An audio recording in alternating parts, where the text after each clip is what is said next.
The loudest enemy you face isn't out there in the world. It's in your own mind. It's the whisper that tells you you're not enough.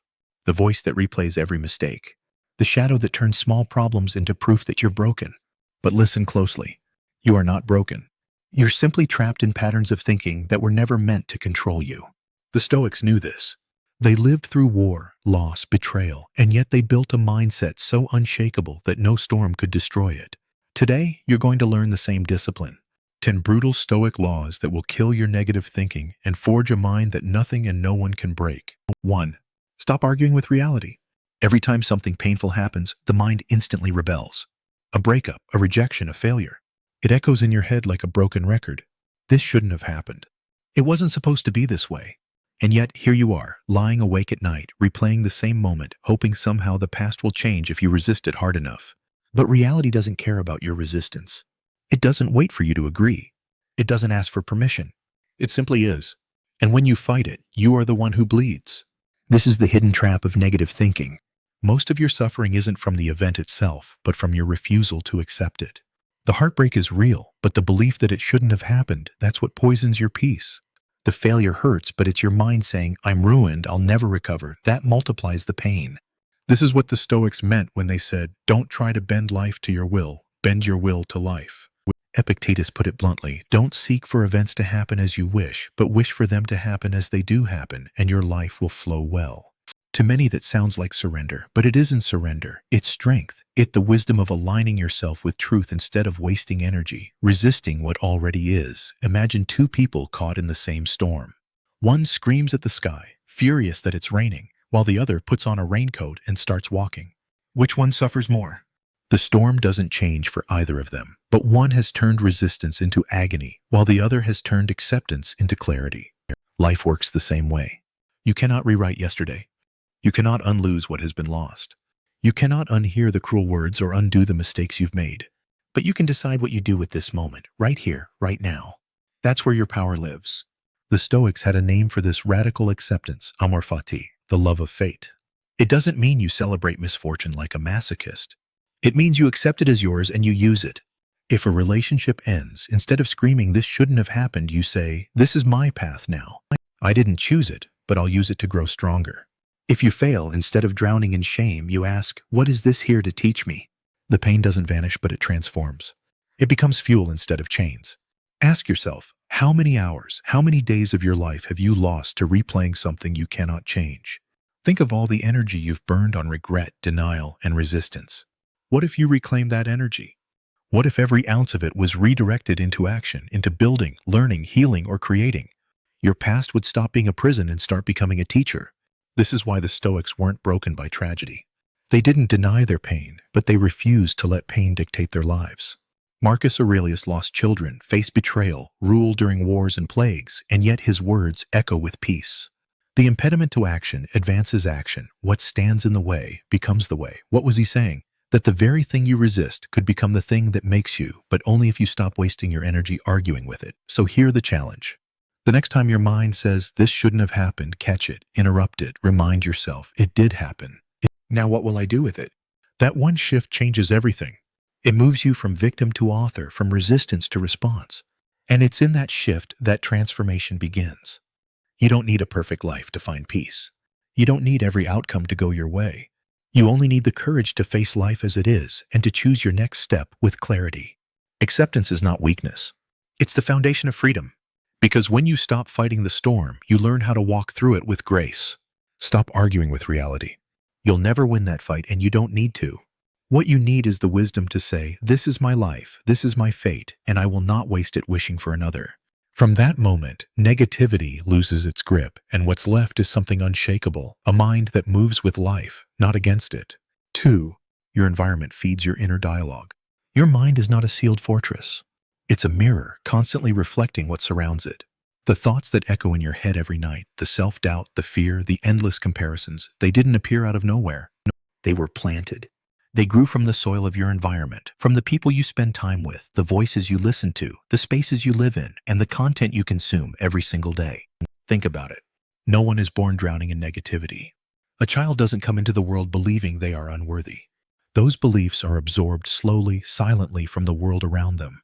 a harsh parent who constantly criticizes, a group of friends who thrive on gossip and cynicism, a culture that tells you you're never enough unless you look or live a certain way. All of these environments shape the dialogue in your head, and once those voices take root, they start to sound like your own. Seneca once said, "Associate with people who are likely to improve you. Welcome those whom you yourself can improve." This isn't just nice advice. It's survival because your environment is not neutral. It is either lifting you or pulling you under. If you surround yourself with constant noise, your thoughts will echo that noise. If you linger in toxic spaces filled with drama, your inner dialogue will become suspicious, anxious, and restless. If you spend hours scrolling through perfectly filtered lives on Instagram, you will start to believe you're failing even if you're doing well. But the opposite is also true. When you place yourself among people who speak of growth, courage, and kindness, your mind begins to echo that rhythm. When your space is clean, quiet, and intentional, your thoughts settle into clarity. When you consume books, podcasts, or conversations that expand your perspective, your inner dialogue transforms. Your environment is like a sculptor, chiseling your mental landscape every single day.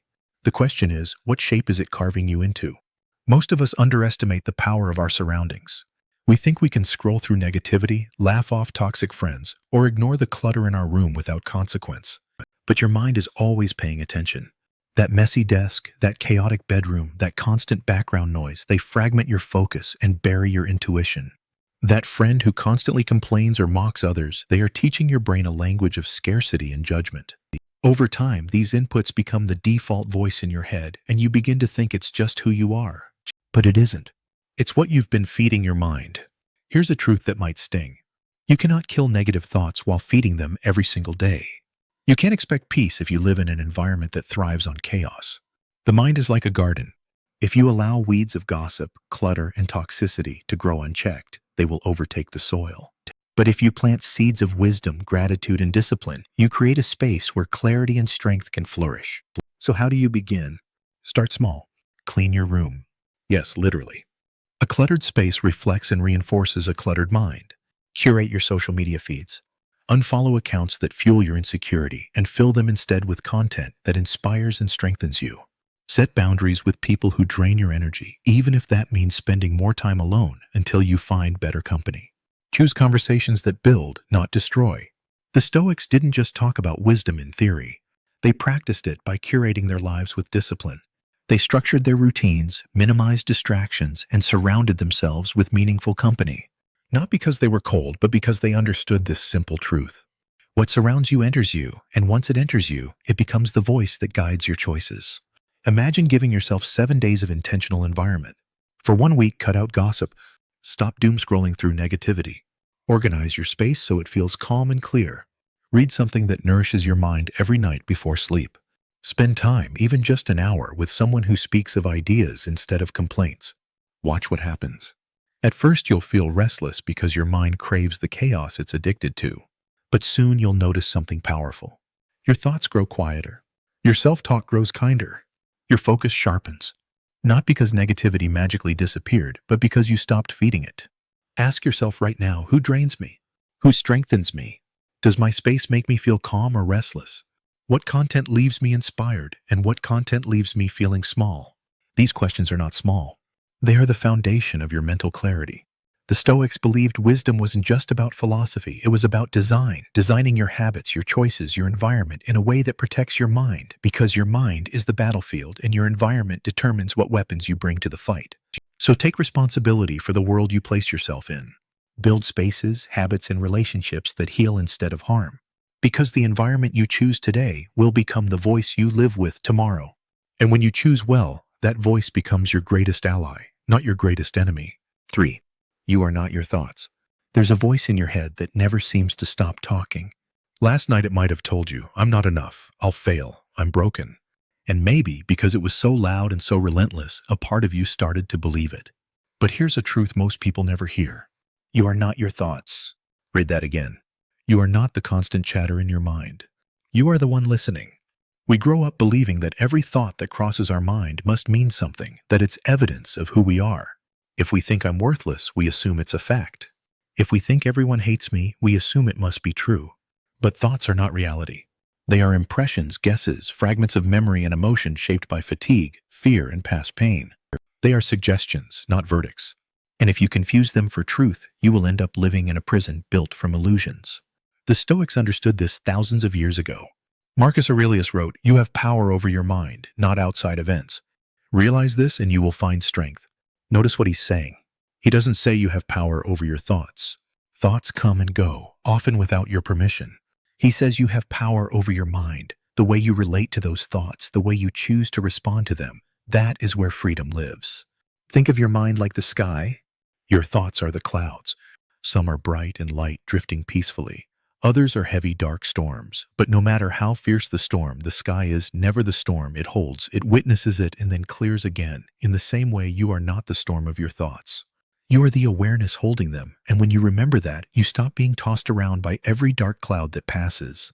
One practical way to reclaim this truth is to change your language. Instead of saying, "I am a failure," say, "I'm having a thought that I'm a failure." That tiny shift creates distance. Suddenly, the thought is no longer fused with your identity. It's just something passing through your mind. You can observe it, question it, and let it go. Another way is to treat your thoughts like evidence in a courtroom. When your mind says, "No one cares about me," stop and ask, "Is this 100 true? Where is the evidence? What would a Stoic say about this? Will this even matter in 5 years?" Most of the time, you'll find that your mind is exaggerating, distorting, or simply lying to you. When you expose the lie, the thought loses its grip. Modern psychology calls this cognitive distancing, but the Stoics practiced it long before.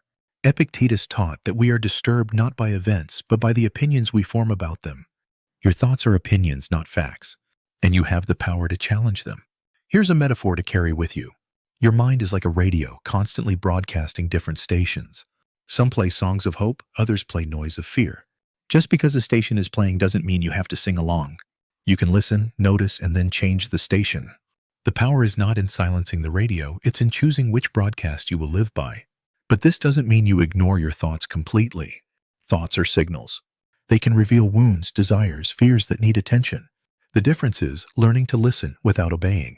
When anger surges, you notice it without letting it control your tongue. When insecurity whispers, you acknowledge it without letting it dictate your choices. You become the master of the dialogue, not its servant. Imagine how much freedom this gives you. The thought says, "You can't handle this." But instead of collapsing, you say, "That's just a thought. Let me see what happens when I try." The thought says, "You're unworthy of love." But instead of believing it, you remind yourself, "This is a cloud, not the sky. It will pass." The thought says, "Everything is falling apart." But you breathe and say, "That's just my mind talking. Let me focus on the next step I can take." Every time you do this, you weaken the chains of negative thinking. You stop living as if your mind is a tyrant and start living as if your mind is a tool, something to be sharpened, guided, and used with discipline. That is the Stoic path, not to eradicate thoughts, but to rise above them. So remember this, you are not the voice in your head. You are the awareness behind it. You are not the storm. You are the mountain it crashes against. And no storm has ever destroyed the mountain. When you let this truth sink in, negativity loses its power because thoughts will come, they will go, they will change 1,000 times, but you, your core, your essence, remains steady, and that steadiness is where real strength is born. 4. Let death sharpen your focus. Most people live as if the clock will never run out. They postpone their dreams. They waste days on arguments, distractions, and petty worries, as if they have an infinite supply of tomorrows waiting in the bank. But the truth the Stoics never let themselves forget, is that life is brutally short. Tomorrow is not promised, and when you forget this, you begin to drift.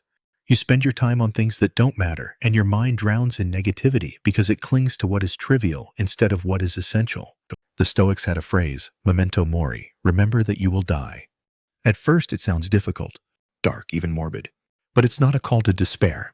It's a call to live. Because when you remember death, you remember what matters.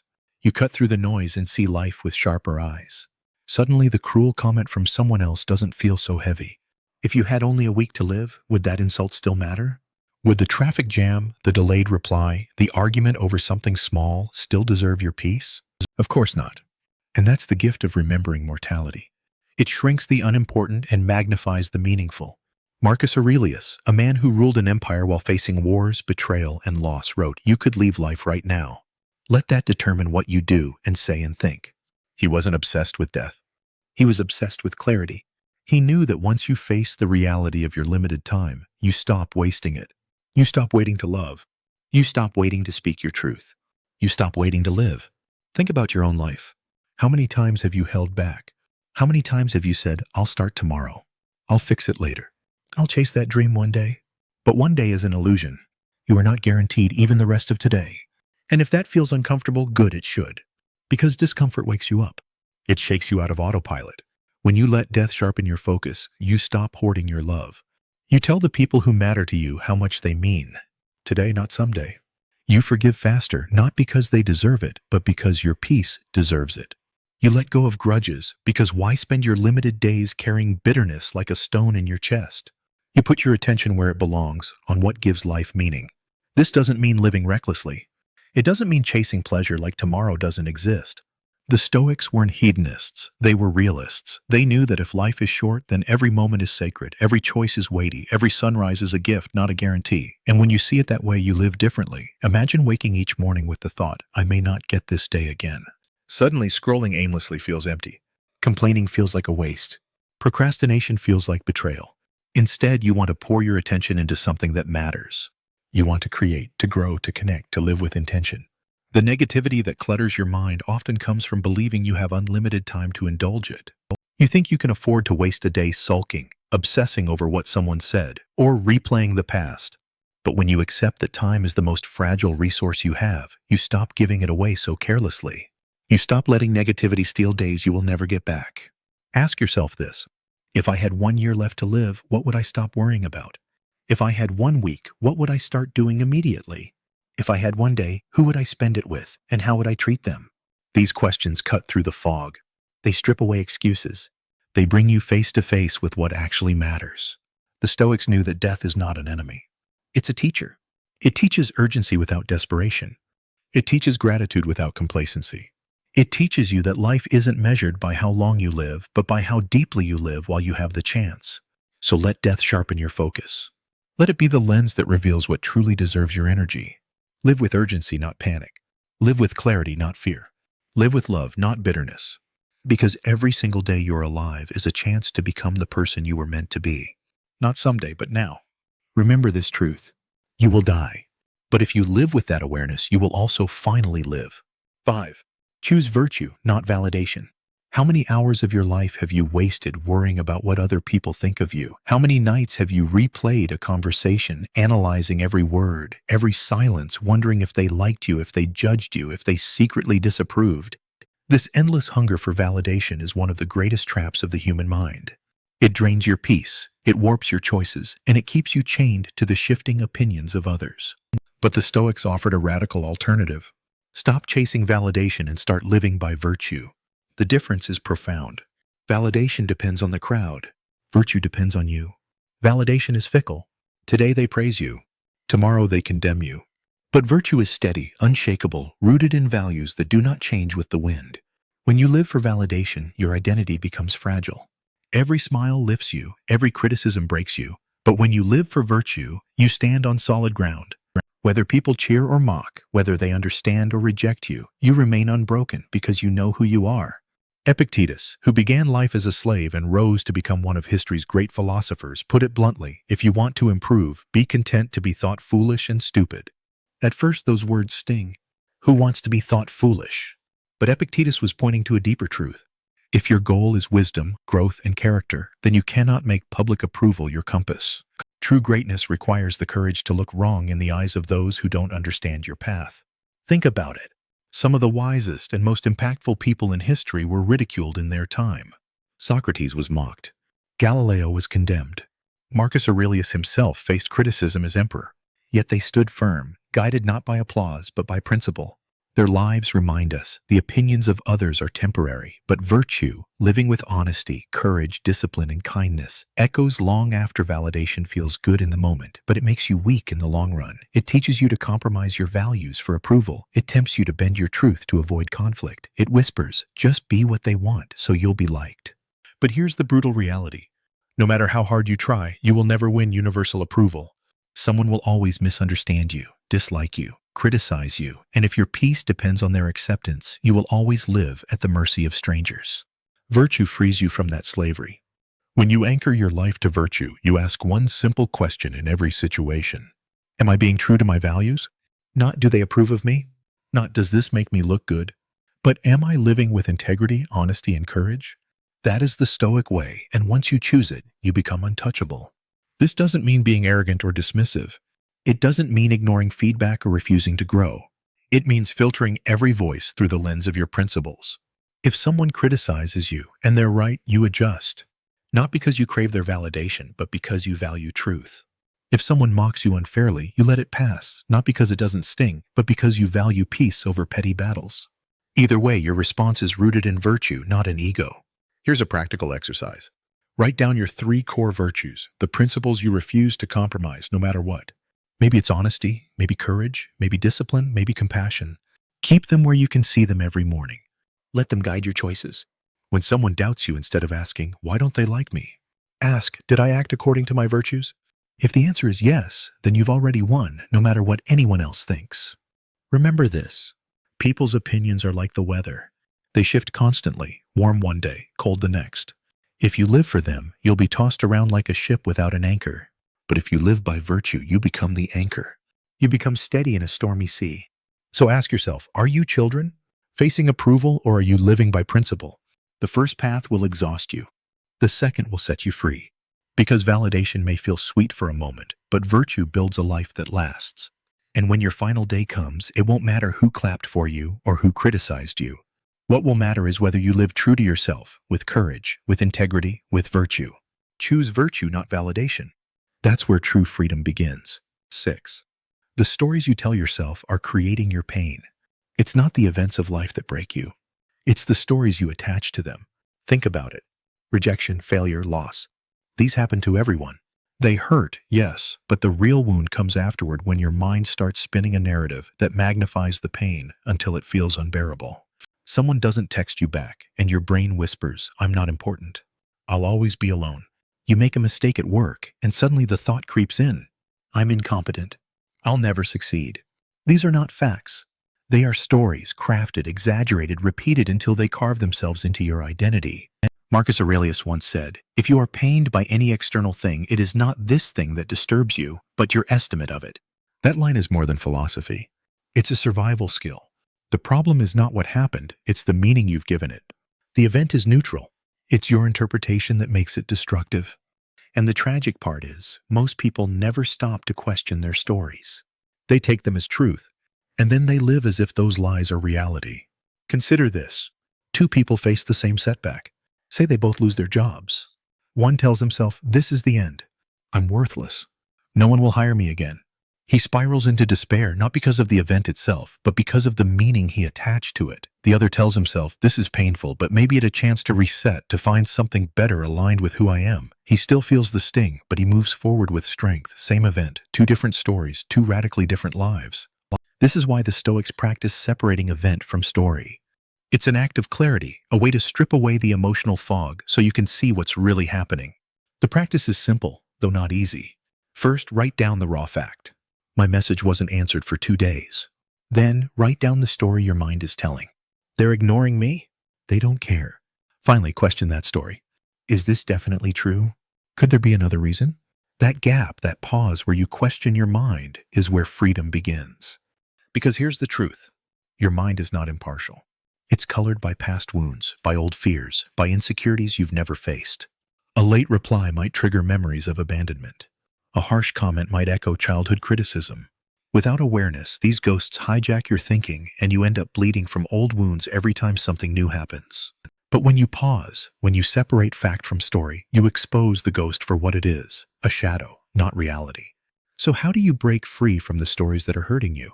Start by becoming the editor of your mind. When a painful narrative arises, don't accept the first draft. Challenge it. Rewrite it. Remind yourself this is a thought, not the truth. This is a story, not a fact. Over time, this practice rewires your brain. It teaches you to hold your thoughts lightly, to treat them as drafts rather than verdicts. And with each rewrite, the grip of negativity weakens. This doesn't mean you sugarcoat everything or lie to yourself with empty positivity. Stoicism is not about pretending pain doesn't exist. It's about facing it without adding unnecessary suffering. When life knocks you down, you don't say, "This is great, I love it." You say, "This hurts, but it doesn't define me. I choose what it means." That choice, that act of reframing, is the difference between being broken by life and being forged by it. Ask yourself, what story am I telling about my current struggle? Is it a story of defeat or is it a story of growth? Am I the victim of my circumstances or am I the protagonist who rises through them? These aren't small questions. They shape the entire trajectory of your life because the story you repeat becomes the life you live. Think of every setback as raw material, like clay. The event itself is neutral. What matters is how you shape it. Do you twist it into a weapon against yourself, or do you mold it into something that strengthens you? The Stoics would say, don't waste your suffering. Use it. Shape it. Let it make you wiser, calmer, more resilient. The truth is, you cannot always control what happens to you. People will still leave. Opportunities will still slip away. Life will still hand you losses. But you can always control the story you tell yourself about those losses. And when you take that power seriously, you reclaim your peace. So the next time you feel crushed, pause, write down the fact, then write down the story, and then ask, do I want to keep living inside this story, or will I write a better one? That single choice could be the difference between despair and resilience, between defeat and victory. Remember this. The pain is real, but the story is optional. And when you choose the right story, you choose freedom. 7. Gratitude kills negativity. Negativity thrives in the soil of lack. It grows strongest when your mind is focused only on what you don't have, on what went wrong, on what could go wrong tomorrow. That tunnel vision suffocates you until every small inconvenience feels like proof that life is against you. But the Stoics discovered a weapon sharper than despair, one that cuts through the roots of negativity every time it appears. Gratitude. Gratitude is not about denying pain. It's not about forcing a smile and saying everything is fine when it clearly isn't. Gratitude is not naive optimism, it's discipline. It's the practice of dragging your mind out of the shadows of what's missing and planting it firmly in the light of what's here. It doesn't erase suffering, but it transforms how suffering touches you. Seneca once wrote, "It is not the man who has too little, but the man who craves more, that is poor." That single sentence reveals why negativity eats away at so many lives. We forget what we already have, so all we can see is what's missing. We crave endlessly, compare relentlessly, and in that craving we feel poor, even when our hands are already full. Gratitude breaks that illusion. It shifts your eyes to what is already in front of you and says, this matters. This is enough. Think about how negativity works. Problems feel urgent. They demand your attention. They drag you into their orbit until you see nothing else. You lose perspective. A rude comment online consumes your mind. A small mistake at work ruins your whole day. But gratitude interrupts that spiral. It cracks the tunnel vision. It forces you to step back and see the bigger picture. Suddenly, the rude comment is just one drop in a vast ocean of kindness you've experienced. The mistake is just one moment in a lifetime of progress. Gratitude doesn't erase the problem, but it changes the battlefield you're fighting on. And sometimes that change in terrain is all you need to win. There is also courage hidden inside gratitude. To be grateful in the middle of suffering is not denial, it's defiance. It's standing in the storm and saying, yes, this hurts, but I refuse to let it blind me to what is still good. That choice doesn't erase pain, but it strengthens you against it. Gratitude is proof that even in darkness you can choose to see light. The opposite of gratitude isn't anger or sadness, it's forgetfulness. When you forget the battles you've already survived, the blessings you've already received, the people who've stood by your side, negativity finds its perfect breeding ground.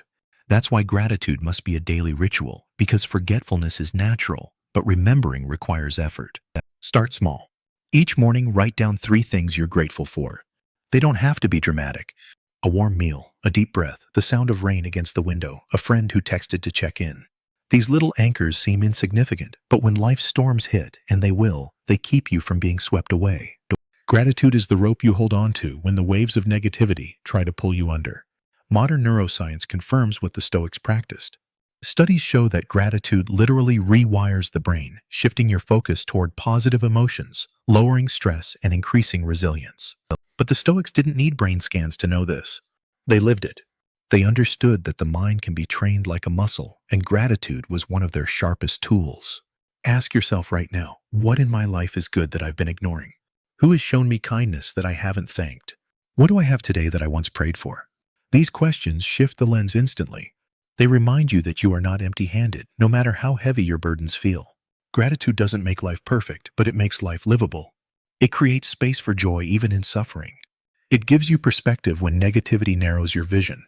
And most importantly, it reminds you that you already have strength, resources, and blessings you can build from. So practice it deliberately. Write it, speak it, live it. Not as a cliche, but as a weapon, because negativity cannot survive long in the presence of gratitude. One star is enough to break the darkness of the night sky. One genuine moment of thankfulness is enough to weaken the grip of despair. Gratitude kills negativity, not by pretending life is flawless, but by proving life is still worth living, even with its flaws. 8. You're tired, not broken. There are nights when you lie awake dissecting every thought, every decision, every flaw, convinced there must be something deeply wrong with you. You replay mistakes, you magnify insecurities, and slowly you start believing the lie. I'm broken. I'm weak. I'll never be enough. But here's the truth no one tells you. Most of the time, you're not broken at all. You're just tired. Fatigue is one of the most deceptive enemies of the mind. It puts on the mask of failure. When you are drained, physically, emotionally, spiritually, your perspective twists. Small problems look enormous. Neutral comments sound like insults. A simple delay feels like rejection. Exhaustion doesn't just sap your energy. It rewires your perception, turning shadows into monsters. And because you can't see clearly, you start to assume the problem must be you. But the truth is, you're not weak, you're weary, and there's a world of difference between the two. Think about how your body works. A field cannot produce crops if it is never allowed to rest. Muscles cannot grow stronger if they are torn without recovery. In the same way, your mind cannot function with clarity if you never give it the stillness it craves. But in a culture that glorifies productivity, we confuse exhaustion with failure. We run ourselves into the ground, then wonder why we feel worthless when all that's happening is our system begging for rest. The Stoics understood the importance of rhythm, of balance. Marcus Aurelius himself wrote in his Meditations about the value of retreat, stepping back even briefly to return to the self. They knew that rest was not indulgence, but discipline, a strategy to preserve clarity and strength. To deny yourself rest is to sabotage your own mind. How many times have you spiraled into negative thoughts late at night only to wake up the next morning with a clearer perspective? That's not magic. It's rest. Fatigue was whispering lies, but sleep dissolved their power. And yet instead of honoring our exhaustion, we pile on more self-criticism. Why am I so weak? Why can't I handle this? We turn tiredness into a judgment on our worth, when in reality, it's just a signal, an alarm reminding us we've given too much for too long without replenishing ourselves. So here's the shift. Stop declaring war on your mind every time you feel low. Stop treating negative thoughts as proof you are broken. Instead, ask yourself, am I simply exhausted? Because often, the solution isn't to analyze harder or fight stronger. It's to rest. To walk outside for 20 minutes without your phone. To eat a meal slowly and actually taste it. To close your eyes and sleep early, even if the world insists there's more to do. Rest is not weakness. Rest is preparation. It is the pause that makes the action possible.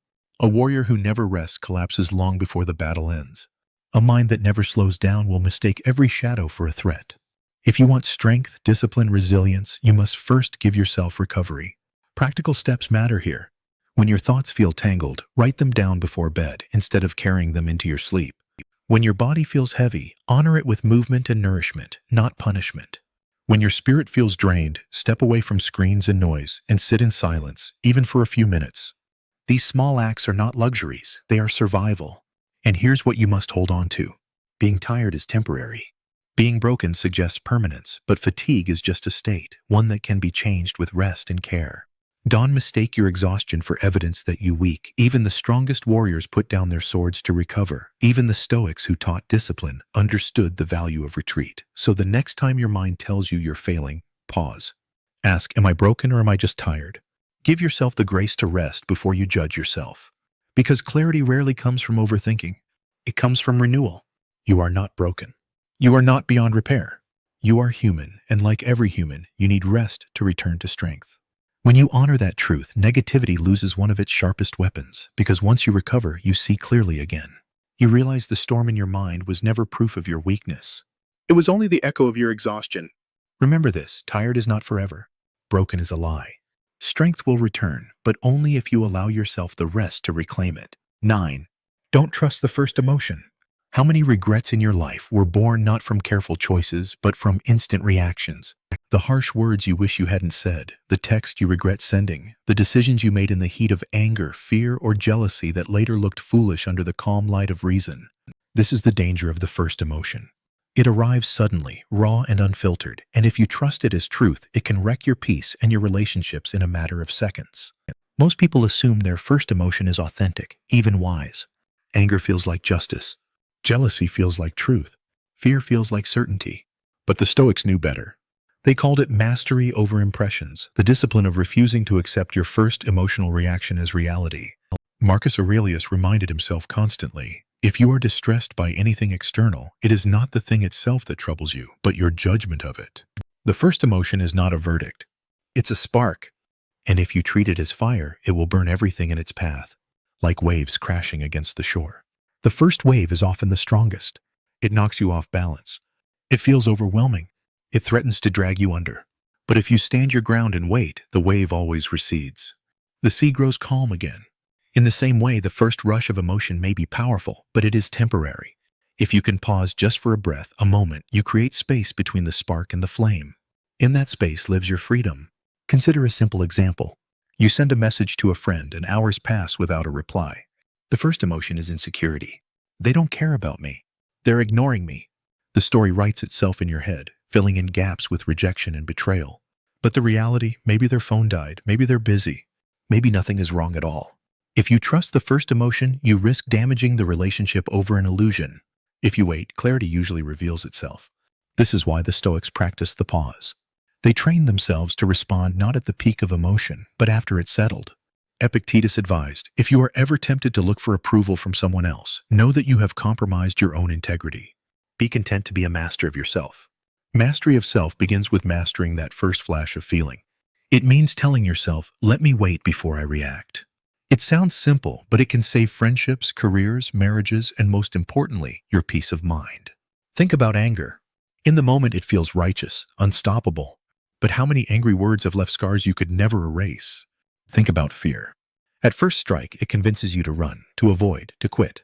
But how many opportunities were lost because you obeyed the first tremor of anxiety instead of waiting for calm? The first emotion is not your enemy, but it is not your guide. It is a signal, not a command. So how do you practice this in daily life? Start with awareness. The next time a strong emotion hits, label it. This is anger, this is fear, this is jealousy. By naming it, you create distance between you and the feeling. Then breathe. Literally take 3 deep breaths before speaking, before acting, before deciding. That small pause often weakens the grip of the first emotion long enough for reason to return. If you can, delay your response.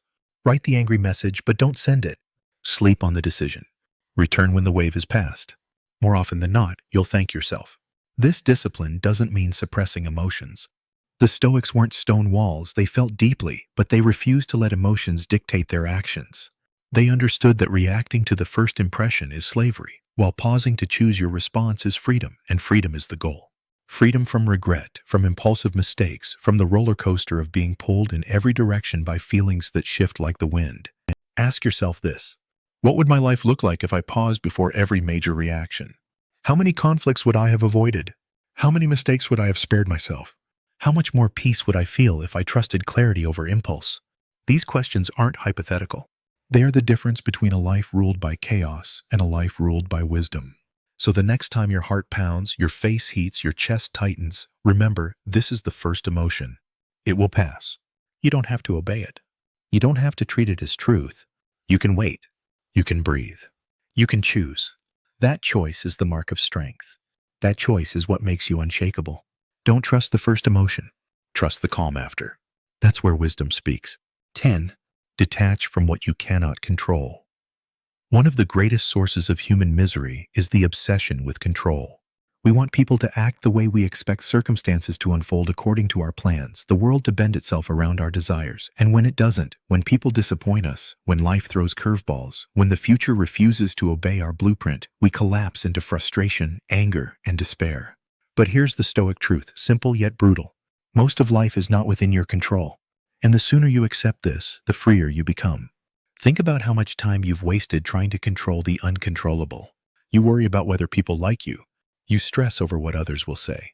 You replay the past as if endless analysis might change it. You obsess about the future as if fear could bend it into shape. Every ounce of energy spent this way is stolen from the only arena you actually control. Your own actions, your own choices, your own character. Epictetus drew the line clearly. Some things are up to us and some are not. That was his starting point for freedom. Up to us, our judgments, our intentions, our words, our actions, not up to us. The behavior of others, the outcome of our efforts, the passage of time, the turning of fate. Misery comes when we blur the line. Strength comes when we accept it. Imagine holding a rope tied to a wild horse. You pull and pull, demanding that the animal walk your path, but it drags you through the mud. You're exhausted, angry, humiliated. Then imagine letting go of the rope. The horse runs where it wants, and suddenly you are free to walk your own road. That is what it feels like to detach from what you cannot control.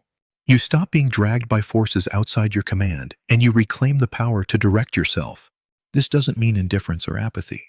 It doesn't mean you stop caring about people or outcomes. It means you stop clinging. You love, but without demanding to own. You work, but without needing a guaranteed result.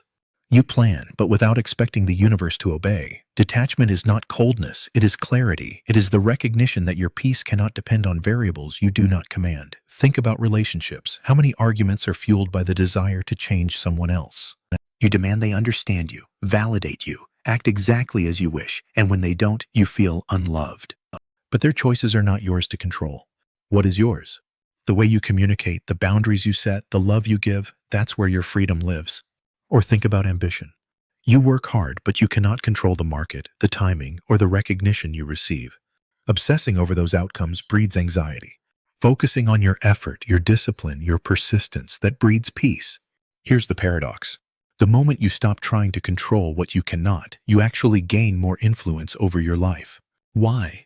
Because your energy is no longer wasted on the impossible. It's concentrated where it counts. Instead of trying to bend the weather, you learn to set your sails. Instead of trying to control others, you master yourself. And mastery of self is the only real power you'll ever have. So how do you practice this? Start with awareness. When you feel anxious, ask yourself, am I worrying about something within my control or outside it? If it's within, act, take the step, make the change. If it's outside, release it. Literally say to yourself, not mine to control. Write down the difference between the two in your journal every morning until the habit sticks. Over time, you'll notice your mental clutter thinning, your focus sharpening, your peace returning. Marcus Aurelius, who had more power than almost anyone in history, reminded himself daily, you have power over your mind, not outside events. Even an emperor with armies at his command knew this truth. You cannot dictate life, but you can always dictate yourself. Ask yourself this now. How much of your pain comes not from what happened, but from your refusal to accept that it was never yours to command? How much of your stress comes from clinging to a pain? Outcomes you were never meant to own. What would your life look like if you finally let go of the rope and chose instead to master what is truly yours? Detachment is not giving up. It is taking back your freedom. It is choosing to stand tall no matter what storms rage outside you. And when you learn this discipline, negativity loses one of its sharpest claws. Because everything outside you has the power to chain you, not people, not outcomes, not fate itself. Only you can give them that power. Detach from what you cannot control, anchor yourself in what you can, and you will discover what the Stoics called true freedom, the freedom of a mind that cannot be shaken, no matter what life takes away.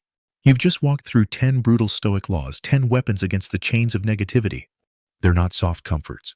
They're meant to shake you awake, to strip away illusions, and to rebuild your mind into something unbreakable, because life will test you, storms will come, people will fail you, and plans will collapse. But none of these can destroy you unless you hand them that power. These laws are not just ideas. They are a blueprint, a way of living that takes you from chaos to clarity, from despair to resilience. They won't erase pain, but they will give you something greater, the strength to walk through pain without losing yourself. That's the Stoic way. Not a life without storms, but a mind that remains steady within them. So don't just listen, practice. Apply even one of these laws today. Remind yourself, I don't argue with reality. I'm tired, not broken. I don't trust the first emotion. Each time you live these truths, you weaken the grip of negativity and strengthen the discipline of an unshakable mind. Because in the end, your mind is your greatest weapon. Protect it, train it, master it. And when you do, you'll find a peace the world cannot give and cannot take away.